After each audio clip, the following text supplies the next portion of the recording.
लो भाई, आ गया दिनेश पेप्सी पानी पूरी वाला। आइए आइए और पेप्सी पानी पूरी खाइए। पानी पूरी खाने का एक नया अंदाज। आइए आइए। दिनेश जैसे ही बाजार में अपना ठेला लाते हुए आवाज लगा रहा होता है तो पहले से ही वहाँ खड़े पानी पूरी वाले उसका मजाक उड़ाते हैं। पेप्सी पानी पूरी अब पानी पूरी में पेप्सी डालकर बेचेगा क्या ये आदमी है? अरे लोग तो ऐसी पानी पूरी चखते ही उल्टियाँ करने लगेंगे भैया। सही कह रहा है भोला तू। देखना तू 10 दिन भी नहीं टिकेगा यहाँ पे। सभी पानी पूरी वाले उसका मजाक उड़ा रहे थे, लेकिन ग्राहक उसकी तरफ हैरानी से देख रहे थे। अरे देख तो नेहा, कोई नया पानी पूरी वाला आया है। चल तो सही, इसकी पेप्सी वाली पानी पूरी चख कर आए, आखिर ये होती कैसी है। हाँ हाँ चल। अरे भैया जरा हमरे लिए एक प्लेट लगाना तो। वैसे कितने का एक प्लेट? जी सिर्फ 20 रुपए प्लेट। फिर जैसे ही काजल और नेहा उस पानी पूरी को अपने मुंह में रखती है, वो तो खुशी से पागल हो उठती है। अरे वाह वाह वाह वाह, इसका पेप्सी वाला पानी पूरी तो बड़ा ही कमाल का है रे। क्या स्वाद है, मजा ही आ गया। क्या लाजवाब मजेदार पानी पूरी है। अरे इसके आगे तो सबकी पानी पूरी फेल है। सुनो भाइयों बहनों, इस पेप्सी पानी पूरी वाले की पानी पूरी तो लाजवाब है। सब खाओ, दिल खोल कर खाओ, लेकिन भैया हमरे लिए पहले एक प्लेट और लगाओ। उन दोनों के इतना कहते ही दिनेश के ठेले के आसपास भीड़ लग जाती है। सभी उसकी पानी पूरी को चखने के लिए बेताब हो जाते हैं। भैया मेरे लिए जल्दी से एक प्लेट लगा दो भैया। अरे अभी तू ठहर भैया, तू मेरे बाद आया था, पहले मैं खाऊंगा। हाँ भैया मेरा। अरे सब्र करो भाई, सब्र करो। मेरी पेप्सी पानी पूरी तुम सबको मिलेगी, ठीक है? दिनेश की पेप्सी वाली पानी पूरी ने सब पर ऐसा जादू चलाया कि उसका धंधा जोरों से चल पड़ा। उस दिन के बाद वो जैसे ही ठेला लगाता उसकी कमाई शुरू हो जाती। अगर कुछ महीने ऐसे ही कमाई होती रही तो वो दिन दूर नहीं जब मेरे बंटू का इलाज हो जाएगा और वो पूरी तरह ठीक हो जाएगा। बंटू दिनेश का 7 साल का बेटा था और उसके दिल में छेद था। उसके ऑपरेशन के लिए डॉक्टर ने काफी खर्चा बताया था। दिनेश जब भी शाम को घर लौटता तो बंटू अक्सर उससे पूछता, पापा आपने मेरे इलाज के लिए पैसे जोड़ लिए क्या? अब कुछ ही महीनों की बात है बेटा, मैं जल्दी ही तेरे इलाज के लिए पैसे जोड़ लूंगा। ऊपर वाले की दुआ से अपना पेप्सी पानी पूरी का धंधा बहुत अच्छा चल रहा है। सच्ची पापा? फिर तो मैं भी आपके साथ खेल सकूंगा, दौड़ूंगा, भागूंगा और आप देखना फिर तो रेस में मैं ही फर्स्ट आऊंगा। दिनेश की बीवी संध्या जब भी अपने बेटे को ये कहते सुनती तो वो कहती, तू बिल्कुल भी परेशान मत हो बंटू, मैं रोज मंदिर जाकर तेरे ठीक होने के लिए भगवान से प्रार्थना करती हूँ। तू देखना भगवान तुझे बहुत जल्द ठीक कर देंगे। एक दिन दिनेश के ठेले पर हीरू नाम का अधेड़ उम्र का आदमी उसकी पानी पूरी चखने आता है। वो नशे में होता है, तभी उसकी नजर दिनेश के गल्ले पर जाती है। किसी ने ठीक ही कहा था इसके बारे में, इसका गल्ला तो लबालब नोटों से भरा हुआ है भाई। हीरू एक ठग, शराबी और जुआरी किस्म का आदमी था। उसका काम ही लोगों को ये सब बुरी लत लगाना था। दिनेश के भरे गले को देखने के बाद हीरू उससे कहता है, अरे सुना है कि तेरे बेटे को कोई बड़ी बीमारी है और उसके इलाज के लिए तुझे लाखों चाहिए? हाँ भाई सही सुना है, मुझे मेरे बेटे के इलाज के लिए कई सारे पैसों की जरूरत है। तो तुझे क्या लगता है इस ठेले से तू लाखों रुपए कम समय में कमा पाएगा? इसके लिए तो तुझे कई साल लग जाएंगे। हाँ लेकिन इसके अलावा मैं और कर भी क्या सकता हूँ भाई? देख इसमें मैं तेरी मदद कर सकता हूँ। अगर तुझे हफ्ते भर में ही 5 लाख रुपए कमाने हो तो मुझे आकर मिल लेना। ये रहा मेरा पता, ठीक है ना? अच्छा अब मैं चलता हूँ, ठीक है भाई? आखिर ऐसा कौन सा रास्ता है इसके पास जो ये मुझे एक हफ्ते में इतने पैसे कमा कर दे देगा?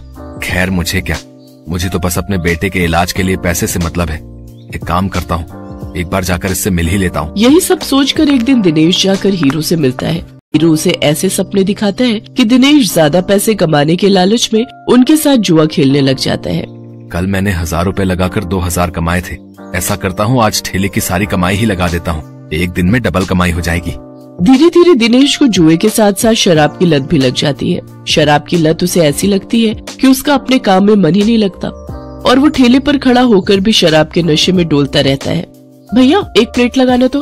अरे लगता है इस आदमी ने तो शराब पी रखी है। चलो चलो हमें नहीं खाने इसकी पानी पूरी, चलो दूसरी वाली पानी पूरी खाने चलते हैं। धीरे धीरे दिनेश के सभी ग्राहक कट जाते हैं और वो सभी दूसरे पानी पूरी वालों के पास जाकर पानी पूरी खाते हैं।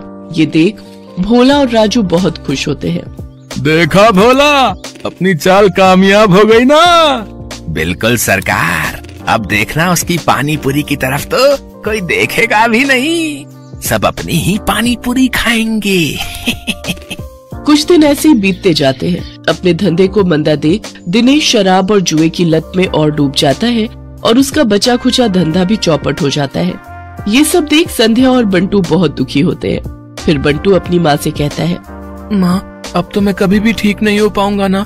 पापा तो अब सारे पैसे शराब और जुए में ही उड़ा देते हैं। तू परेशान मत हो मेरे लाल, बस ऊपर वाले पर भरोसा रख, एक दिन सब कुछ ठीक हो जाएगा। सारा दिन नशे में धुत रहने और धंधा चौपट होने के कारण दिनेश के घर में खाने पीने के भी लाले पड़ जाते हैं। माँ, अब तो घर में खाने के लिए भी कुछ नहीं बचा। अब तो लगता है भूख से ही हम सब मर जाएंगे। ऐसा नहीं कहते मेरे बच्चे, सुख दुख तो जीवन का हिस्सा है। आज बुरा वक्त आया है, कल अच्छा वक्त भी आएगा। ऐसे ही कुछ समय और बीत जाता है। फिर एक दिन उस बाजार में एक आदमी आता है जो सबको पर्चे बांट रहा होता है।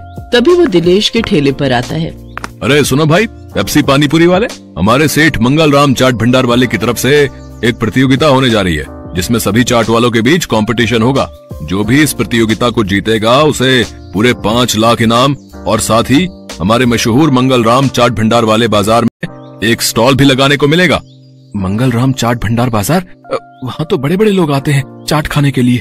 अरे तभी तो कह रहा हूँ, अगर जीत गए तो रोज की अच्छी खासी कमाई होगी और 5 लाख मिलेंगे वो अलग। मंगल राम चाट भंडार कोई ऐसी वैसी जगह नहीं थी, बल्कि शहर का फेमस चाट बाजार था, जहाँ शहर के बड़े बड़े लोग चाट खाने आते थे और कई टूरिस्ट भी वहाँ आते थे।